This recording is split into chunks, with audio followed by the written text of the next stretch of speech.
Assalamualaikum warahmatullahi wabarakatuh. Selamat siang anak-anak semua. Pada pembelajaran daring kali ini kita akan membahas lanjutan materi yang kemarin ya. Kemarin setelah tentang kromosom, sekarang kita akan membahas bagaimana struktur kromosom itu sendiri. Nah, ini merupakan gambar dari kromosom, boleh kalian bikin ya. Jadi kalian simak penjelasan ibu, kemudian kalian ikuti juga tulisan dari papan tulis ini. Nah, dari struktur kromosom yang pertama kita lihat pada bagian yang tengahnya dulu. Kenapa ibu ambil dari yang tengah? Karena yang tengah ini merupakan pusatnya, atau disebut juga dengan istilah sentromer. Nah, ini merupakan bagian sentromernya. Apa itu sentromer? Sentromer merupakan bagian yang mengikat dua lengan kromosom. Nah, itu ya. Sentromer merupakan bagian yang mengikat dua lengan kromosom. Jadi ini merupakan lengan kromosom. Boleh kita bikin di sini. Di sini ya.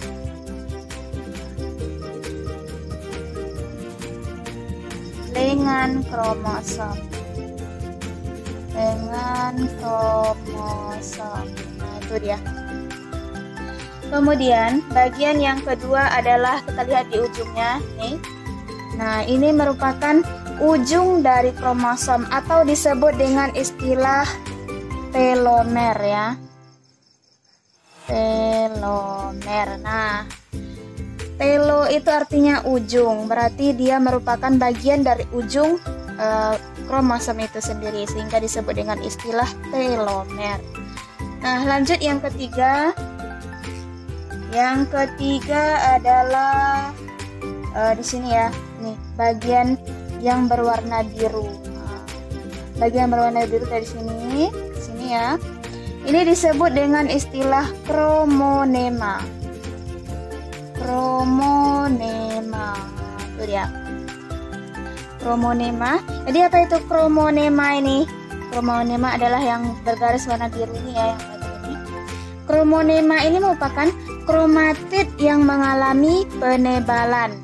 Jadi kromatid yang mengalami penebalan disebut dengan kromonema.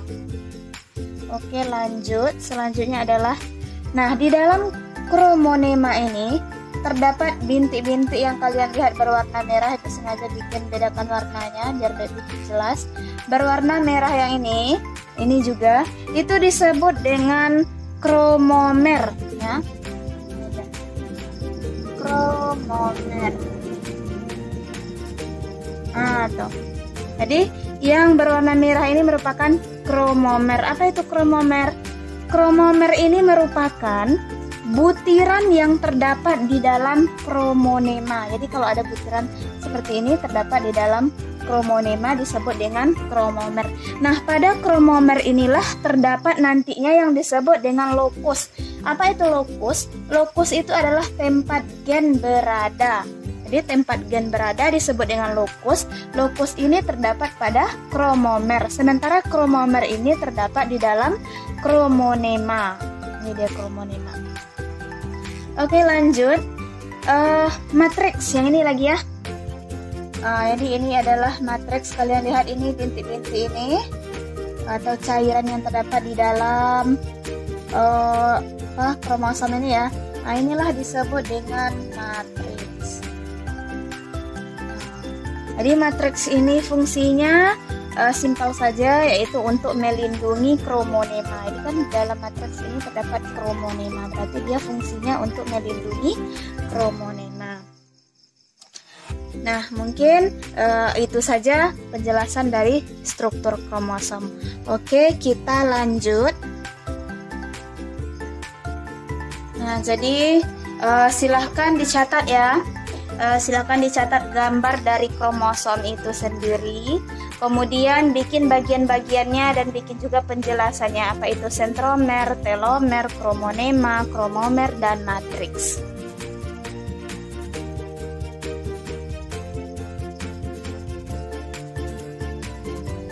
Oke, materi selanjutnya adalah tipe kromosom berdasarkan letak sentromer.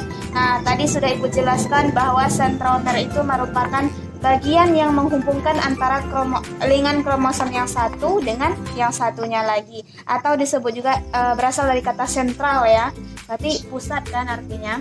Nah, ada 4 tipe kromosom.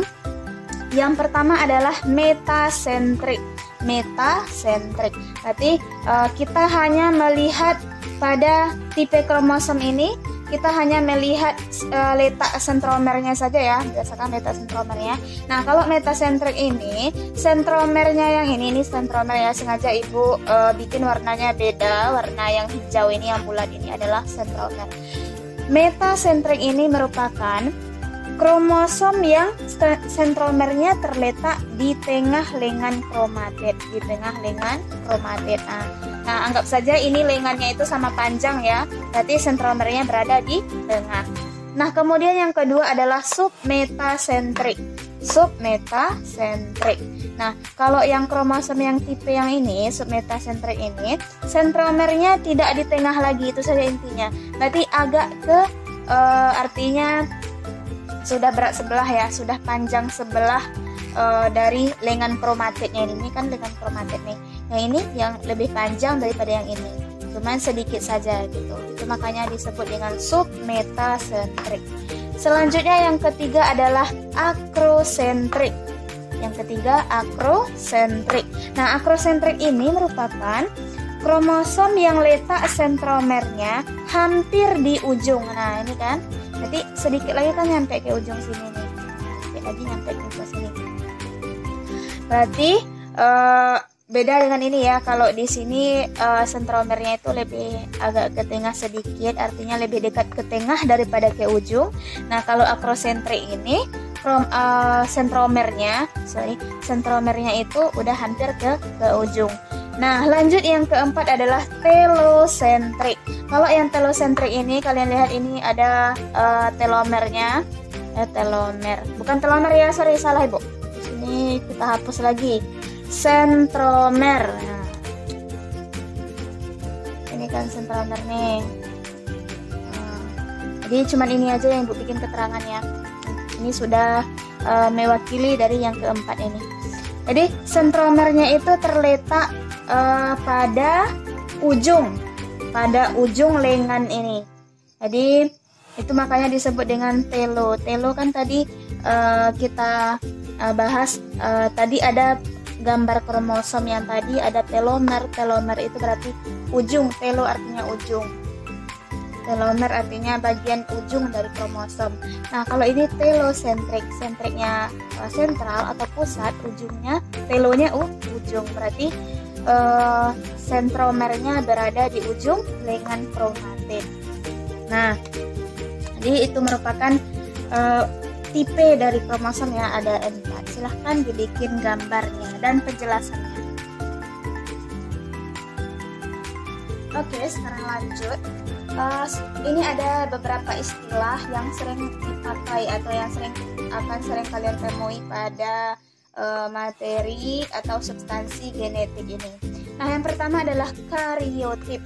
Jadi kariotip ini merupakan tampilan visual, artinya tampilan yang dapat dilihat dengan mata ya. Kromosom pada setiap individu disebut dengan kariotip. Kemudian istilah yang kedua, kromosom homolog. Di kromosom homolog ini merupakan sepasang kromosom yang membawa gen yang mengendalikan karakter tertentu. Istilah yang ketiga adalah genom. Jadi genom itu adalah jumlah set kromosom pada makhluk hidup. Jadi kalau pada makhluk hidup itu ada, kalau kita manusia ya, ada 23 pasang kromosom, artinya 22 autosom, kemudian ada 1 pasang gonosom. Nanti ibu jelaskan. Oke, silahkan kalian catat yang bagian ini dulu. Kita akan lihat berapa jumlah kromosom manusia. Jadi ini ada jumlah kromosom manusia ya. Manusia itu ada 46 buah. 46 buah. Nah, 46 buah ini artinya ada 44 autosom ya, 44 autosom, dan ada 2 buah gonosom. Nah, autosom itu maksudnya kromosom tubuh. Jadi kromosom tubuh ya. Bisa dibikin di sini kromosom tubuh. Nah, kemudian kalau gonosom itu merupakan kromosom kelamin. Kromosom kelamin. Nah, itu dia. Jadi 46 buah ini dia kan berpasangan tuh. Disebut juga dengan atau bisa dengan kata lain 23 pasang. 23 pasang. Nah, 23 pasang ini kalau ini misalnya dibagi dua, ini kan buahnya kan 44 buah. Kemudian 2 buah gonosomnya. Nah, kalau ini pasangnya berarti ada 23 pasang. Berarti ini terbagi atas 22 pasang autosom. Pasang autosom ya. Dan 1 pasang gonosom. 1 pasang gonosom. Tuh ya. Nah, selanjutnya kalau kromosom kelamin wanita, ini kan gonosom nih. Kemudian di sini ada ditulis.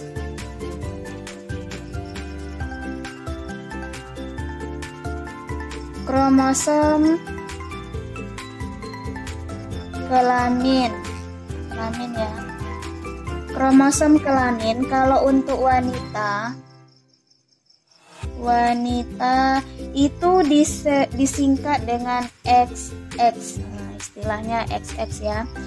Kalau untuk laki-laki tuh kromosom kelaminnya itu XY. XY ya.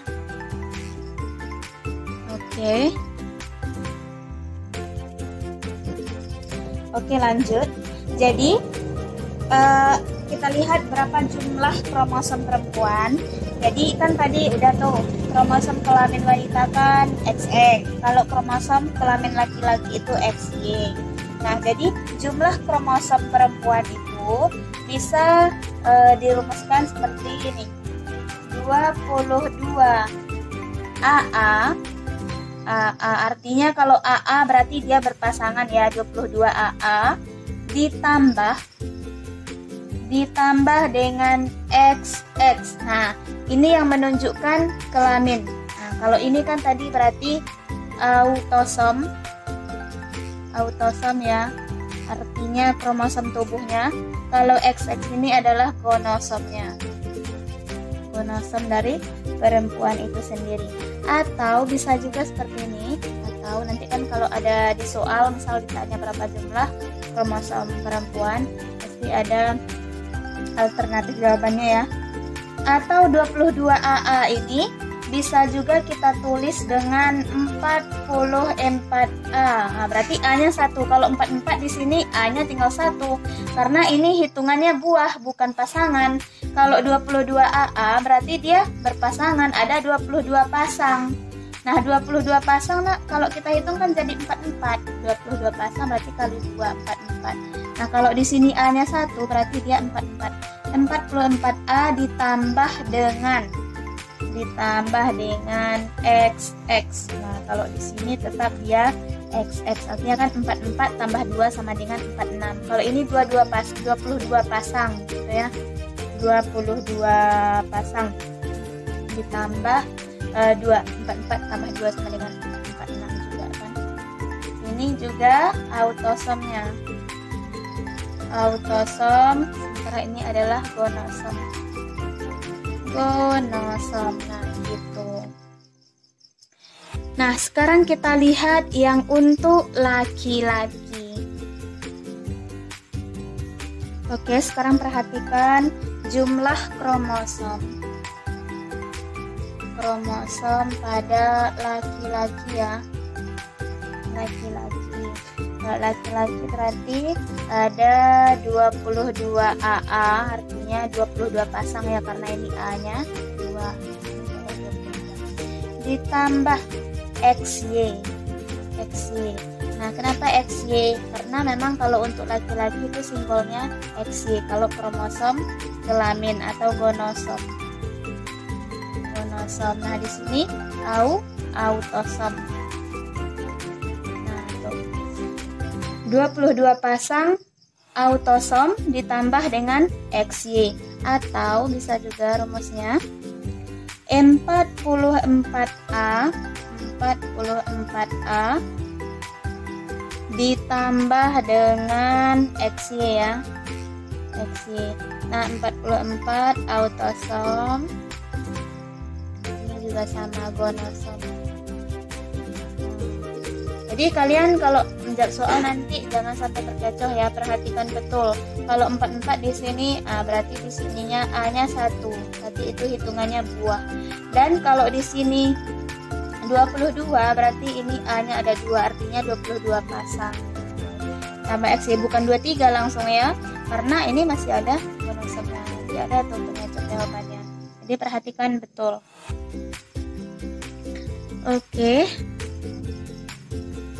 Oke, sekarang kita lanjut. Jadi sekarang perhatikan jumlah kromosom dalam satu sel sperma. Jadi kalian tahu bahwa sel kelamin pada laki-laki itu adalah adanya sel sperma ya. Nah, kita tahu bahwa peleburan antara sel sperma dengan sel telur nanti akan menghasilkan zigot. Nah, jadi masing-masing sel kelamin itu memiliki kromosom yang tidak memiliki pasangan. Artinya mereka belum berpasangan, kromosomnya belum berpasangan. Jadi itu makanya disebut dengan haploid. Nah, jadi berapa itu jumlahnya kalau kromosom dalam satu sel sperma itu? Jadi kalau pada satu sel sperma jumlah kromosomnya adalah 22A ditambah X, 22A ditambah X. Kalau pada sel tubuh tadi kan 22AA ya, 22AA ditambah XY ya kalau pada laki-laki. Nah, tapi kalau untuk sel spermanya itu hanya 22A saja, 22 buah saja ditambah dengan X sel kelamin yang tersebut ya. Atau boleh juga dengan rumus 22A ditambah Y. Kenapa kok ada Y-nya? Kan kita tahu bahwa sel sperma itu, sel kelamin itu XY ya. Nah, bisa aja sperma, misal gini, ini ibu anggap ini sperma ya. Nah, gitu, bukan gambarnya tuh. Nah, jadi bisa saja sperma yang ini dia itu membawa jenis kelamin X. Nah, kalau yang ini membawa jenis kelamin Y. Oleh sebab itu yang menentukan jenis kelamin anak atau keturunan itu tergantung pada sperma yang dimiliki oleh laki-laki, apakah dia si X atau si Y gitu. Dan nanti kalau adanya kalau si Y baru dia merupakan anaknya itu laki-laki, tapi kalau X nanti anaknya adalah perempuan. Nah gitu ya. Sekarang kita lihat jumlah kromosom dalam satu sel telur yang dimiliki oleh perempuan ya. Pada sel telur ada 22A ditambah dengan X saja gitu. Belum berpasangan, X-nya yang ini belum berpasangan. Nah, kenapa kok X saja nggak ada Y-nya? Ya karena sel telur ini kan sel kelaminnya cuma ada XX gitu. Bukan XY. Kalau laki-laki baru XY. Nah, ini misalnya ini sel telur nih. Jadi kalau sel telur yang ini bertemu dengan sperma yang ini, berarti dia anaknya perempuan gitu.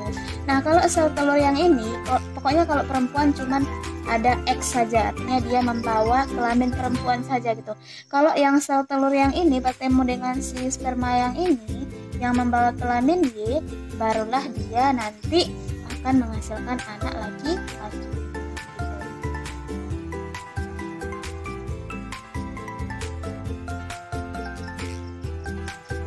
Oke, sekarang kita masuk pada bagian yang kedua. Tadi kan yang satunya kromosom. Nah, sekarang yang kedua adalah gen. Gen ya. Kemudian bisa juga disebut dengan gen dan alel. Nah, ini nanti sejalan gen dan alel. Apa itu gen? Kita pada materi awal sudah Ibu jelaskan bahwa gen ini terdapat pada DNA. Nah, DNA itu merupakan rangkaian polinukleotida yang dipadatkan sehingga membentuk kromosom ya. Jadi gen ini merupakan unit yang mengatur sifat pada makhluk hidup. Jadi unit yang mengatur sifat pada makhluk hidup ya, pada makhluk hidup. Nah, itu dia gen. Jadi nanti kayak ada kode-kode tertentu. Jadi dia berupa kode-kode ya. Nah, dia itu berupa kode-kode. Nah, nanti kalau misalnya dia ATGC misalnya, dia itu untuk kode misalnya rambut keriting gitu kan. Kalau misalnya AAC misalnya untuk kode protein mewariskan sifat misalnya kulit berwarna sawo matang. Jadi itulah gen, unit yang mengatur sifat pada makhluk hidup. Nah, jadi gen ini terbagi menjadi dua ya. Masih kelihatan ya. Gen ini dia itu kan terdiri atas satu huruf, terdiri atas satu huruf. Nah, kemudian gen ini ada yang terdiri atas dua, ada yang dominan, gen dominan. Nah, dominan ini artinya menang ya, artinya menang. Kemudian ada lagi gen resesif. Resesif ini artinya kalah. Jadi dominan berarti dia yang menang. Bisa kalian tulis di sini menang. Kalau ini artinya kalah gitu ya. Nah, kalau yang dominan ini dilambangkan dengan huruf besar. Huruf besar. Kalau yang resesif, gen resesif dilambangkan dengan huruf kecil. Dilambangkan dengan huruf kecil. Nah, kemudian apa bedanya dengan alel? Jadi kalau alel itu ini saja. Alel ya, ini tadi ada gen. Nah, kalau alel itu merupakan gen yang berpasangan. Gen yang berpasangan. Nah, itu dia alel. Jadi kalau ini nanti Ibu bikin di sini, kalau gennya misalnya untuk tinggi Ibu bikin huruf besar, kemudian kalau gen resesifnya huruf kecil yang kayak gini. Nah, nanti kalau yang alel ini bisa kita bikin misalnya yang untuk tinggi. Yang untuk tinggi misalnya Ibu bikin kayak gini. Nah, ada dua. Jadi ini homozigot dominan.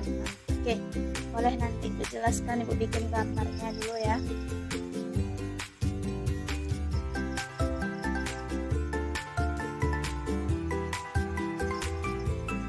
Oke, sekarang coba perhatikan. Nah, di sini ada gambar dari kromosom, kromosom homolog ya. Nah, perhatikan dulu bagian-bagian dari kromosom ini. Sengaja Ibu bikin di sini sentromernya, keterangan dari sentromer. Jadi itu saja yang bagian penting dari di sini ya. Nah, kromosom ini kan ada dua kromosom homolog, ada kromosom homolog nih kan. Kromosom ada dua ya, kromosom homolog. Nah, kita tahu bahwa tadi gen itu berada pada suatu tempat yang disebut dengan lokus. Nah, ingat ya, gen berada pada suatu tempat yang disebut dengan locus. Jadi inilah yang disebut dengan locus. Nah, kalian lihat ini sengaja yang ibu garis berwarna biru. Nah, inilah yang disebut dengan locus itu, yang berwarna biru, yang di dalamnya terdapat gen. Ini merupakan locus. Itu ya. Ada gen A di sini, A kecil ya. Kemudian di sini A besar ya. Nah, gen itu adalah ini yang satu huruf ini saja. Satu huruf A ini disebut dengan gen. Satu huruf A kecil ini disebut dengan gen. C juga gen dan C adalah gen. Nah, kalau sepasang ini kan ini ya temannya ya. A besar dengan A kecil itulah yang disebut dengan alel. Artinya gen yang berpasangan. Jadi alel itu A besar dengan A kecil. Oke, boleh dibikin di sini. Alel A besar A kecil. Kemudian apa lagi? C kecil C kecil. Kemudian ini lagi F besar ya, F besar. Jadi adanya gen yang berpasangan. Kalau gen tadi, gen kita bikin yang A saja, atau A kecil saja, atau C saja, kemudian F saja. Gen ya. Oke. Sekarang kalian perhatikan lagi. Jadi alel itu ada 3 macam ya. Bisa ibu bikin di sinilah, di bawah sini kelihatan nggak?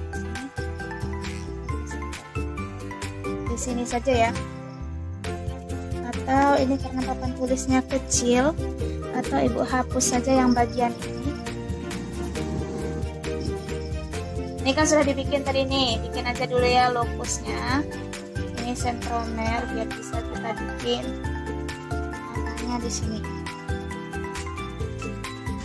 Oke. Jadi alel itu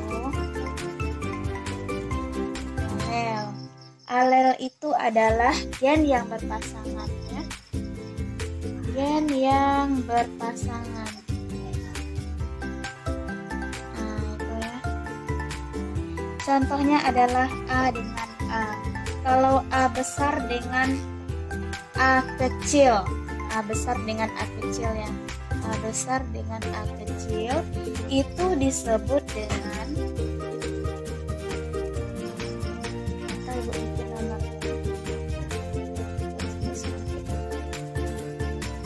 satu,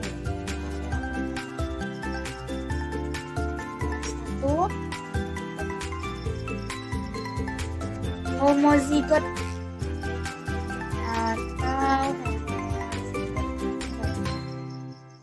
kita cari yang homozigot dominan dulu. Homozigot dominan. Kalau F dengan F, homozigot dominan. Nah, homo itu artinya sama. Dominan berarti ibu tadi udah ibu jelaskan kalau dominan itu dilambangkan dengan huruf besar ya. Dominan dilambangkan dengan huruf besar, artinya dia itu menang gitu. Homo artinya sama gitu, berarti ada 2 huruf besar yang sama. Nah, kalau di sini pada gambar kromosom ini gennya adalah F dengan F, berarti ini kan anggap huruf besar ya, memang huruf besar ini. F, berarti dia disebut dengan homozigot dominan, itu F ya. Nah, kemudian yang kedua ada namanya homozigot resesif. Homozigot resesif. Nah, homozigot masih homo ya. Hanya saja resesif ini berarti dia itu kalah. Homozigot resesif. Resesif itu tadi huruf apa? Huruf kecil ya, dilambangkan dengan huruf kecil. Berarti harus ada 2 huruf yang kecil, berarti sama. Gen yang satu dengan yang gen yang lainnya sama-sama huruf kecil. Dan di sini hanya ada I kecil dengan I kecil. I kecil dengan I kecil. Nah, gitu. Boleh kalian bikin letak seperti itu biar lebih jelas. Yang ketiga adalah ada namanya heterozigot. Heterozigot. Nah, heterozigot, hetero artinya adalah nggak sama ya, berbeda. Hetero artinya berbeda. Nah, kalau di sini yang berbeda adalah A besar dengan A kecil. Ada A besar dengan A kecil. A besar dengan A kecil. Nah, ini adalah disebut dengan alel heterozigot. Nah, bisa ya membedakan antara alel yang ini. Jadi gen tadi yang satunya aja. Kalau alel tadi gen yang berpasangan, contohnya adalah AA, CC, FF, itu disebut dengan alel. Nah, alel ini ada 3 macam, ada 3 jenisnya ya. Homozigot dominan itu ingat saja, dominan kita lambangkan dengan huruf besar. Tadi yang di sini adalah F dengan F ya, FF ya gitu ya alelnya. Harus sama, keduanya harus huruf besar. Nah, yang kedua adalah homozigot resesif. Resesif itu artinya kalah, berarti dia huruf kecil. Dan di sini dilambangkan dengan I kecil keduanya. Yang ketiga adalah heterozigot. Hetero artinya tidak sama ya, berbeda gitu. Dan dilambangkan dengan A besar A kecil. Di sini A besar A kecil. Oke.